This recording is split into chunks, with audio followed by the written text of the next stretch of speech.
घर का ड्राइवर मुझे हर रोज़ स्कूल छोड़ने जाता था। एक दिन ड्राइवर छुट्टी पर था तो पापा मुझे छोड़ने गई। पापा ने जब कहा बेटी स्कूल आ गया तो यह सुनकर मेरी रोंगटे खड़ी हो गई, क्योंकि ड्राइवर छोड़ने आता था तो 1 घंटा लगता था। आज 20 मिनट में कैसे? मुझे ड्राइवर पर शक हुआ, क्योंकि वह रोज़ मुझे रास्ते में बिस्किट खिलाता था। अगले रोज़ ड्राइवर मुझे स्कूल छोड़ने गया तो मैंने बिस्किट नहीं खाया। थोड़ी देर बाद ड्राइवर ने गाड़ी का दरवाज़ा खोला और मुझे विनती करने के अंदाज में कहा, बिस्किट खा लो, आज अच्छी जगह से लाया हूँ। मुझे घबराहट होने लगी, ना जाने उस बिस्किट में क्या था। मुझे खाते ही चक्कर आने लगते थे। ड्राइवर ज़बरदस्ती करने लगा कि बस एक बिस्किट खा लो, यह बहुत मज़े का है, लेकिन मेरा दिल नहीं माना। मेरा दिल किया कि मैं गाड़ी से उतर जाऊं और ज़ोर से आवाज़ दूं, लेकिन मेरे पास कोई सबूत नहीं था कि ड्राइवर कुछ गलत कर रहा है। नहीं, ड्राइवर तो बस मुझे खाने के लिए विनती कर रहा था, मगर मैंने बिस्किट नहीं खाया। घर आने पर मम्मी को बताए बगैर मैं अपने कमरे में चली गई और सो गई। जब मेरी आँख खुली तो मैं आराम महसूस कर रही थी, जो अक्सर बिस्किट खाने के बाद मैं नहीं करती थी। मेरा पूरा दिन सर चकराता रहता था। मुझे सोकर उठने के बाद भी सर भारी महसूस होता था, लेकिन आज जब मैं सोकर उठी तो बहुत हल्का महसूस कर रही थी। मुझे ऐसा लग रहा था कि वह सब कुछ बिस्कुट की वजह से होता है। मैंने यह बात किसी को ना बताई। अगले दिन ड्राइवर ने छोड़ने में 1 घंटा 15 मिनट लगाई और आज ज़्यादा देर तक मुझे गाड़ी में छोड़कर चला गया। मैं उसका इंतज़ार करते करते वहाँ से निकलकर खुद चलने लगी। अचानक से मुझे कोई पकड़कर गाड़ी में बिठाने लगा। आवाज़ से यह महसूस हुआ कि वह मेरा ड्राइवर था, जो मुझे ज़बरदस्ती एक बिस्किट की बजाय 2 खिला रहा था। मैंने आवाज़ लगाना चाहिए, लेकिन उसने मेरे मुंह पर हाथ रख लिया और मुझे ज़बरदस्ती बिस्किट खिलाने लगा। बिस्किट खाते ही मैं अपने होश खो बैठी। मुझे नहीं पता उसके बाद मेरे साथ क्या हुआ। आँख खुली तो मैं मम्मी ने कहा, ड्राइवर तुम्हें घर ले आया था, तुम बेहोश हो गई थी गर्मी की वजह से। मुझे नहीं समझ आया कि मेरे साथ क्या हुआ है। जो मेरे दिमाग में चल रहा था सब वैसा था, यानी कि ड्राइवर मेरे साथ। मैंने इस बारे में मम्मी को कुछ ना बताया, बल्कि यह भी नहीं बताया कि ड्राइवर ने मुझे ज़बरदस्ती बिस्किट खिलाने की कोशिश की थी, क्योंकि होश में आने के बाद मुझे कुछ भी याद नहीं था कि मेरे साथ क्या हो गया था। अगली सुबह मैंने बहाना बनाकर स्कूल की छुट्टी कर ली थी, क्योंकि वह दोबारा नहीं महसूस करना चाहती थी। लेकिन स्कूल न जाने पर ड्राइवर मेरे कमरे में आकर मुझसे पूछने लगा, आज आप स्कूल क्यों नहीं गई बेबी जी? ड्राइवर मुझे फिर से बिस्किट खाने के लिए कह रहा था और मैंने बिस्किट ले भी लिया, क्योंकि मुझे याद नहीं था कि आखिर हुआ क्या था। इसलिए मैंने कुछ ना बोला। सुबह सुबह कमरे में लेटे रहने से मुझे भूख लगने लगी थी। इस वजह से मैंने बिस्किट ले लिया, यह सोचे बगैर कि इसमें कुछ उल्टा भी हो सकता है, क्योंकि बहुत प्यार से दिया था। इसलिए एक बार फिर से मैंने बिस्किट खाने की गलती कर ली। दिन यूं ही बीत रहे थे। एक दिन मैं ड्राइवर के साथ जाने लगी तो मुझे ऐसा लगा कि वह किसी से फ़ोन पर बात कर रहा है, वह भी मेरे बारे में, क्योंकि मैंने उसके मुंह से सुना था कि हाँ बिस्किट खिला दी है, आज भी खिला दो फिर बताता हूँ। मैंने सिर्फ इतना ही सुना था। मम्मी ने मुझे आवाज़ लगाने लगी, बेटा मैं तुम्हें दवाई दे रही हूँ, लंच के बाद खा लेना, तुम्हारे लिए डॉक्टर से ख़ास तौर पर मंगवाई थी। बस भगवान तुम्हें अच्छी तंदुरुस्ती दे, तुम्हारी आँखों को जल्दी से ठीक कर दे, तुम देखने लग जाओ। मैं दवाई लेकर गाड़ी में बैठ गई थी। थोड़ी ही देर बाद ड्राइवर ने एक बार फिर से गाड़ी रोकी। इस बार तो मैंने ठान ली थी कि ड्राइवर करता क्या है पता लगा कर रहूँगी। एक ही जगह पर गाड़ी खड़ी थी। ड्राइवर नीचे उतरकर किसी से बात कर रहा था। कहीं दूर से ड्राइवर की बातें करने की आवाज़ आ रही थी। मैं ज़्यादा करीब भी नहीं जा सकती थी, वरना देख लेती। दूर से कहीं धुआं सा महसूस हो रहा था। मुझे लगा शायद ड्राइवर सिगरेट पी रहा है, और अगले ही पल मेरे दिमाग में आया कि कहीं नशा तो नहीं करता।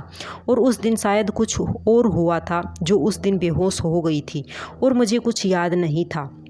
तो कहीं उसने मेरे साथ नशे में कुछ किया तो नहीं था। मैं अपनी आंखों से देख नहीं सकती थी, क्योंकि मैं अंधी थी और कहीं भी भाग भी नहीं सकती थी। मैं गाड़ी से नीचे उतरकर कुछ दूरी पर चली थी। मुझे तो यह भी पता नहीं था कि जिस तरफ मैं जा रही हूँ उस तरफ ड्राइवर होगा भी या नहीं, और मुझे कहीं देख ना ले। ड्राइवर की आवाज़ और करीब से आने लगी, बल्कि ड्राइवर के साथ साथ ऐसा महसूस होता था कि कोई और भी है, उससे बातें कर रहा है। मुझे कुछ नहीं समझ समझ आया और मैं वापस अपनी गाड़ी की तरफ बढ़ने लगी। इधर उधर से सहारा लेकर मैं थोड़ी देर के बाद आखिर अपनी गाड़ी के पास पहुंच गई थी। गाड़ी में बैठते ही कुछ देर बाद ड्राइवर भी आ गया। बेबी जी, आपकी सांसें क्यों फूल रही हैं? कुछ नहीं, वैसे आप गाड़ी छोड़कर कहाँ चले गए थे? मैंने डर कर कहा। इतनी देर क्यों हो गई थी?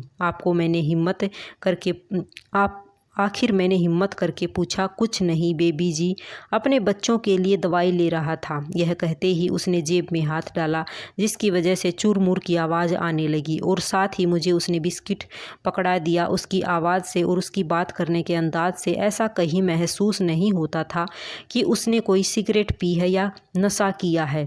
मुझे अचानक याद आया, कहीं उसे किसी ने नशे में तो नहीं फंसा दिया है। बेबी जी, क्या हुआ? कहाँ गुम हो गई? आपको भूख लग रही होगी ना, यह बिस्किट खा लो। आप मुझे बिस्किट क्यों देते हो? आखिरकार मुंह से निकल गया। उस दिन ड्राइवर ने बात को बदल दिया और पूछने लगे, आपकी तबीयत कैसी है अब? मैं अचानक से चुप हो गई। यह मेरी तबीयत के बारे में उनको कैसे पता चला?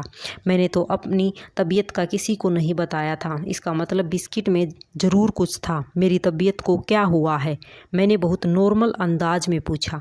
अरे आपकी आंखें, उनके बारे में पूछ रहा हूँ। कुछ अच्छा महसूस हो रहा है? आपकी आंखों का इलाज चल रहा था ना? कुछ भी नहीं, बस थोड़ा थोड़ा पड़ा है। ड्राइवर ने हैरानी से पूछा। नहीं, मम्मी ने दवाई दी थी ना, रोज़ खाती हो? मैं क्यों गलत सोच रही थी ड्राइवर के बारे में, जबकि वह कितना अच्छा है। मैंने खुद से सवाल करने लगी थी। शायद मैं ज़्यादा सोच रही थी। यह सोचते ही मैंने ड्राइवर से बिस्किट मांगा और थोड़ा सा खा लिया। रास्ते में ही गाड़ी पंचर हो गई और हमें कुछ टाइम इंतज़ार करना पड़ा, और क्योंकि अब हमें इंतज़ार करना था और काफ़ी देर हो चुकी थी और मेरी हालत ख़राब होने लगी। मेरा सर चकराने लगा। मेरी हालत देखकर ड्राइवर सुन्न हो गया, क्योंकि उससे पहले कभी भी मेरी यह हालत ड्राइवर ने नहीं देखी थी। ड्राइवर परेशान हो गया और जल्दबाजी में गाड़ी ठीक होते ही मुझे घर ले गया। उसके बाद अगले 2 दिन तक मुझे ड्राइवर ने स्कूल नहीं छोड़ा, बल्कि मुझे पापा लेने और छोड़ने जाते थे। मैंने पापा से पूछा कि ड्राइवर कहाँ है? पापा ने कहा कि उसकी तबीयत ठीक नहीं है, इसलिए तुम्हें छोड़ने मैं आ रहा हूँ। कुछ दिन बीत गए। बाद में ड्राइवर जब मुझे छोड़ने गया तो मैं 20 मिनट में ही पहुँच गई थी। मुझे हैरानी हुई, कैसे हो गया? यह पहली बार था ड्राइवर ने मुझे 20 मिनट में छोड़ दिया और साथ ही उसने मुझे बिस्किट भी नहीं दिया। ऐसा 1 हफ्ते तक होता रहा।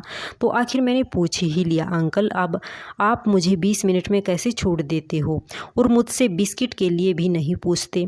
तो ड्राइवर ने बात बना दी कि बेटा, मुझे किसी ज़रूरी काम से जाना था। आपके पापा ने कहा था, इसलिए मैं जल्दी से जल्दी स्कूल आपको पहुंचा देता हूं, और बिस्किट लेने का भी टाइम नहीं होता।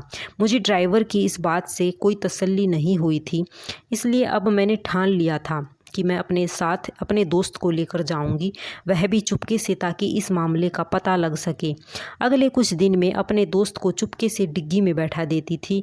इतना टाइम ड्राइवर क्यों लगाता है, पता तो चल सके। और वाकई में गाड़ी रोकता है और वाकई कुछ गलत कर रहा है। उन सब सवालों के जवाब के लिए मैं अपने दोस्त को ले गई, लेकिन उसका कोई फ़ायदा नहीं हुआ। ना तो ड्राइवर छोड़ने में देर लगा रहा था और ना ही मुझे वह बिस्किट खिला रहा था। मुझे लगा ड्राइवर ने देखना लिया हो मुझे दोस्त को गाड़ी में छुपाते हुए। 1 हफ्ता हो गया इस बात को लेकर। 1 हफ्ते में मुझे अपनी तबीयत में थोड़ा सा फ़र्क समझ आया। ना मेरा सर चकरा रहा था और ना दर्द होता, बल्कि मैं तो फ्रेश महसूस कर रही थी। क्या यह सब इसलिए कि मैं बिस्किट नहीं खा रही थी? बहुत सारे सवालों के जवाब चाहिए थे। मैंने 1 हफ्ते की स्कूल से छुट्टी ली हुई थी, क्योंकि घर में मेरी बड़ी बहन की शादी थी। इसमें सभी मेहमान को बुलाया गया था, साथ ही घर में खाना बनाने वाले और हमारे काम करने वाले नौकर, क्योंकि यह सभी हमारे घर का हिस्सा थे। शादी की रस्में शुरू हुई तो ऊपर की मंजिल पर शोर मचा। हम सब ऊपर को भागे, जहाँ तेज आवाज़ आ रही थी। शायद ड्राइवर किसी से लड़ रहा था। ड्राइवर से पूछने लगे कि आखिर वजह क्या है। इतनी देर से एक ज़ोरदार थप्पड़ की आवाज़ आई, लेकिन इसको पड़ा था वह पापा के चिल्लाने की आवाज़ आई। तुम होते कौन हो मेरे ख़ास मेहमानों से लड़ने वाले? तुम्हें ज़िंदगी भर मैंने बच्चों की तरह पाला। मुझे सब समझ आ गया। पापा ड्राइवर को ही डांट रहे थे, लेकिन ड्राइवर किससे लड़ रहा था मेरी समझ से बाहर था। आँख से अंधी कैसे देख सकती थी? आप उसको नहीं जानते साहब, यह बहुत गंदा इंसान है। मैं आपको कैसे सच बताऊं? मेरी हिम्मत नहीं हो रही है।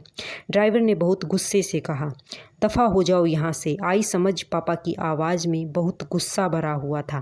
तुम जानते हो किस पर इल्ज़ाम लगा रहे हो? मोहन साहब पर, मेरे ख़ास मेहमान। तुम्हें पता है उनके भाई ने यह घर हमें डीलिंग में दिया था।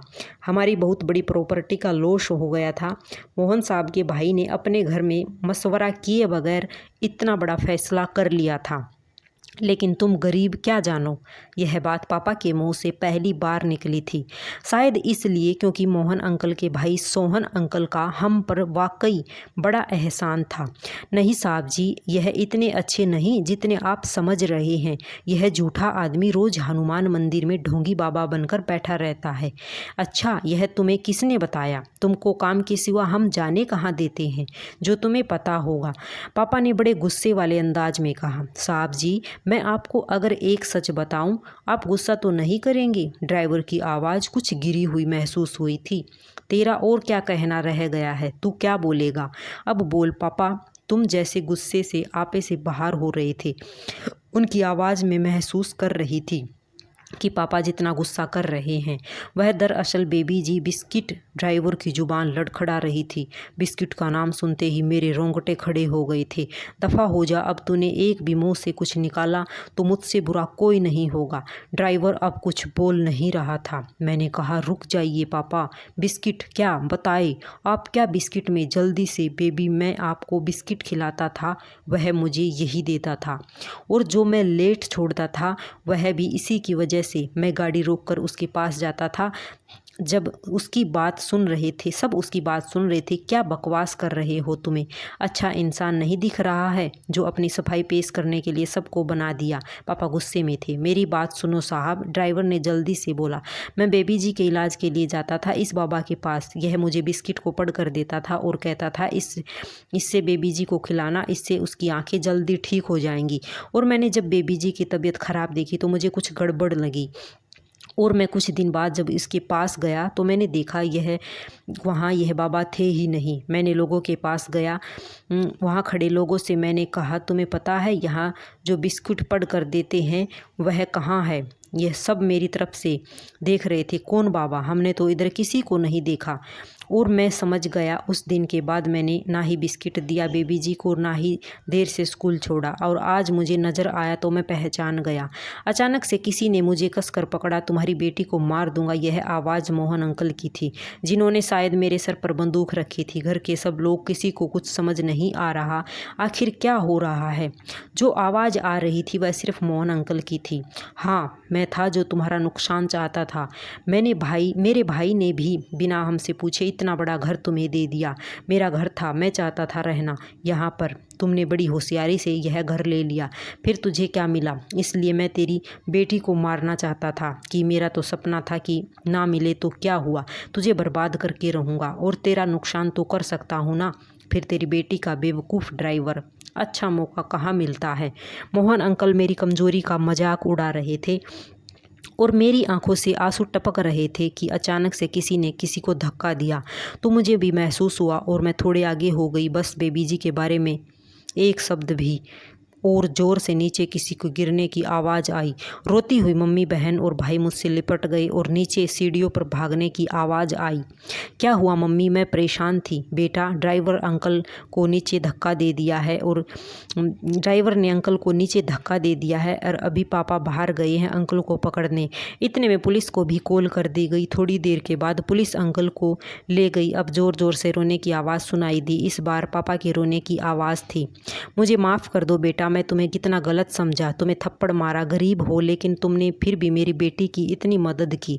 पापा ने भीगी भीगी आवाज़ में कहा। मुझे लगा था शायद मुझे भी माफ़ी मांगनी चाहिए क्योंकि मैं भी न जाने क्या क्या सोच बैठी थी। अंकल मुझे भी माफ़ कर दो, मैं भी आपके लिए कितना गलत सोचा।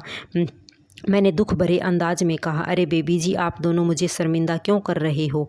जो हुआ सो हुआ, छोड़ दो यह सब। कुछ देर के बाद एक बार फिर सब ने अपने कामों के लिए चले गए। ड्राइवर अंकल भी मुझे रोज़ बिस्किट खिलाते थे, लेकिन ना मेरा सर में दर्द होता था और ना ही भारी।